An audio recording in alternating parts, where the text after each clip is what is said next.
Hi, my name's John. Welcome to another Sunday night nightcap. I'm pleased to say that I feel a lot better. I've been on a week's course of antibiotics and sort of cleared things up, my chest much better.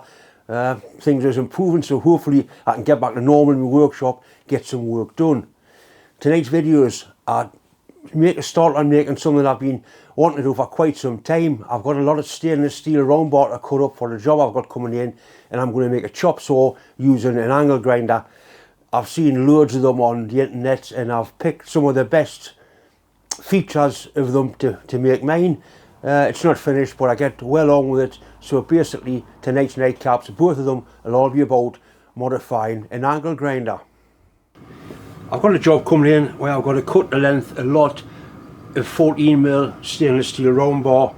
It's quite tedious in the lathe, it's not very good with a hacksaw, and I want them cut nice and square, and I want them cut to a length so I can have a stop.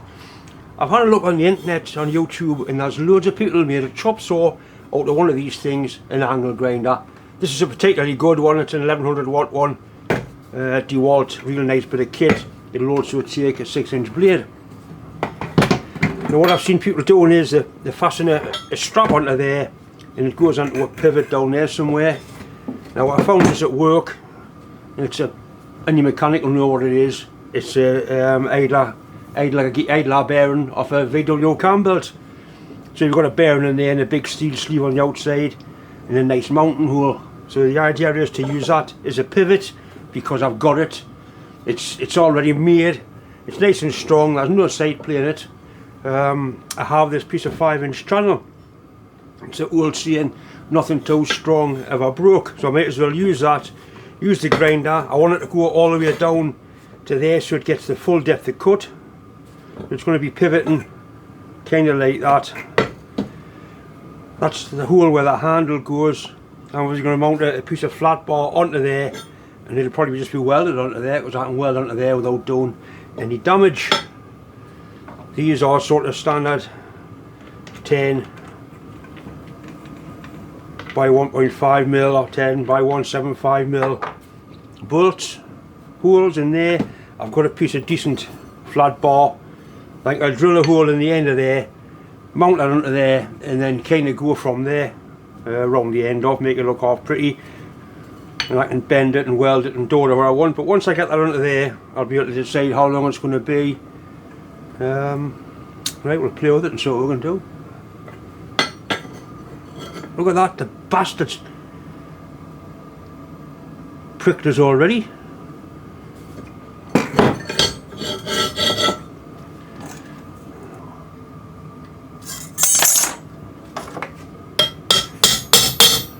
Right, we'll have a hole drilled in there, round the end off, and then go from there. I think they've been dividers for a long time. I've had them a long time, and obviously they weren't new when I got them. 20mm.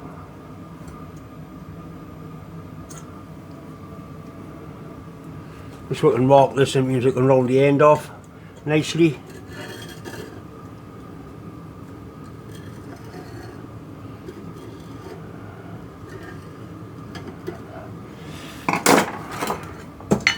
Yeah, it'll look better with the end rounded off. It doesn't really need it, but I might put 2 straps on. Might put one on the bottom, I don't know. I don't think so. But, we'll get a hole drilled in there and go from there.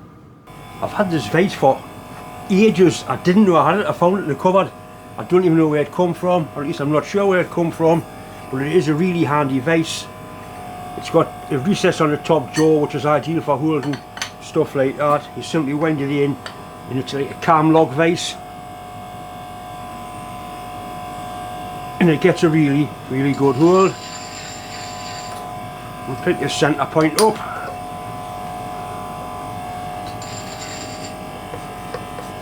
You can get really accurate eyeballing like that. This mist spray system I've got as well, the torch is it's unbelievable. It really is. It makes it so much nicer to use.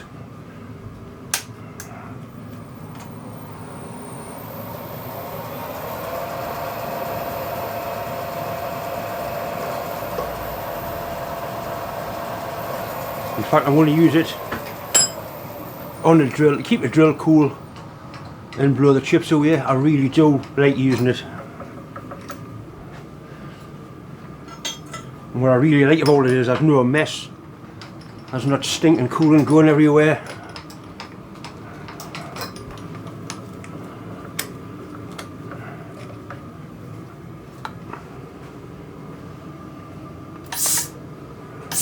It's turned on there.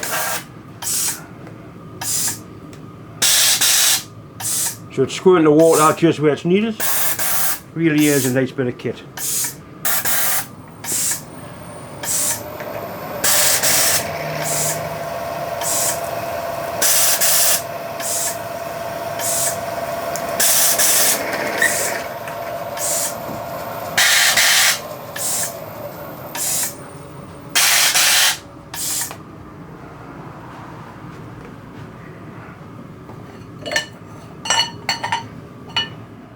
Use my dad's hand drill just to countersink them.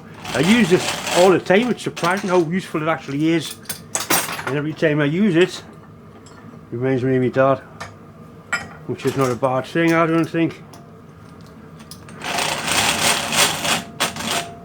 Right, so that's countersunk. We'll chop the sides off there and then we'll make it round. I'll just use a hacksaw to cut that. I don't want to start using grinders in here with the machine tools being in here. We'll do it that way.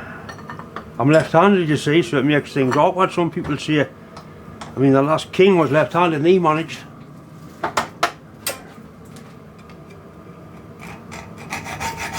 I think it's good for the tool every now and then to use a hacksaw in a file. It does you a world of good instead of machining everything.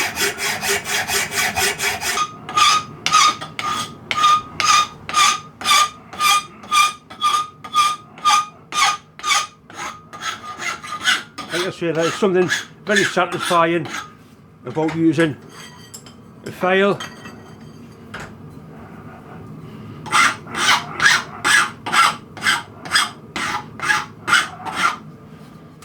I did mention I'm left-handed, so I want this to work like that. You could put it that way, it would work like that, doesn't make a difference, but I want it that way so I can use my left hand to operate the saw and the right hand to hold the piece. But there will be some sort of a vise on there, I would imagine. And if we get this bit of bar fastened on, it's going to give us sort of some idea of where we need to be.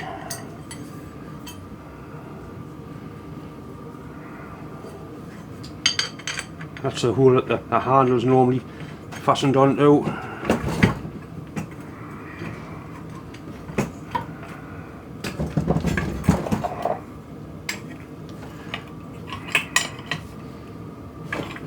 Right, so that's a start. And obviously that needs to be, it's going to be welded onto there.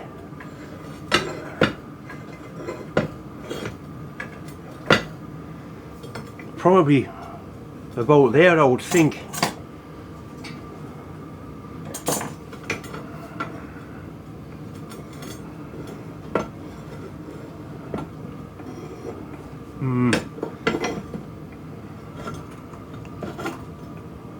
I'll be able to make sure this is nice and square.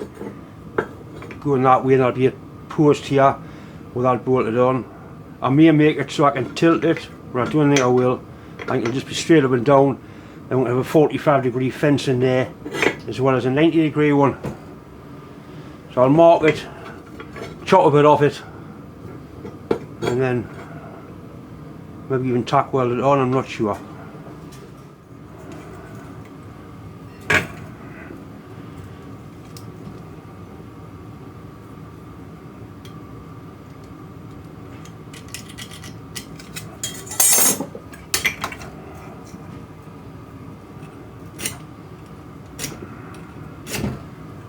Keep getting wrong for using old taps for centre punches and for scrapers, saying I'll shatter them.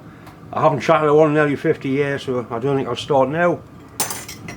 I'll cut that off and then have another trial run.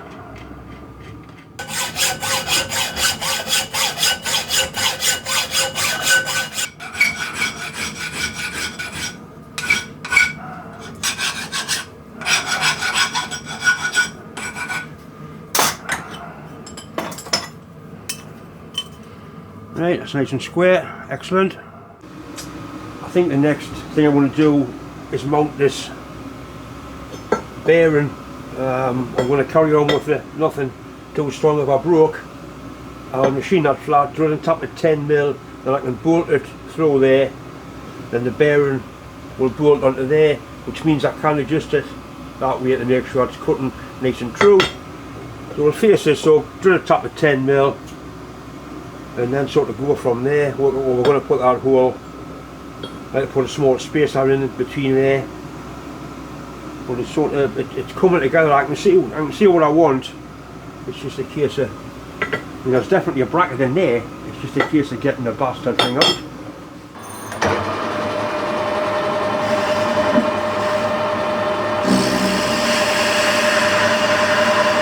I thought that was stainless, it definitely is stainless.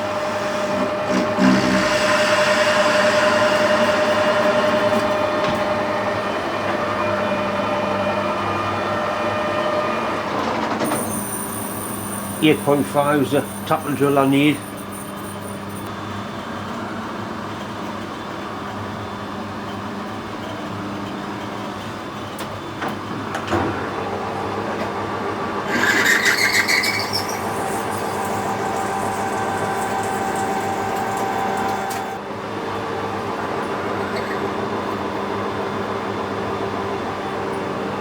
I keep saying I must get that water spray moved across onto the lathe as well. It'll be handy for jobs like this.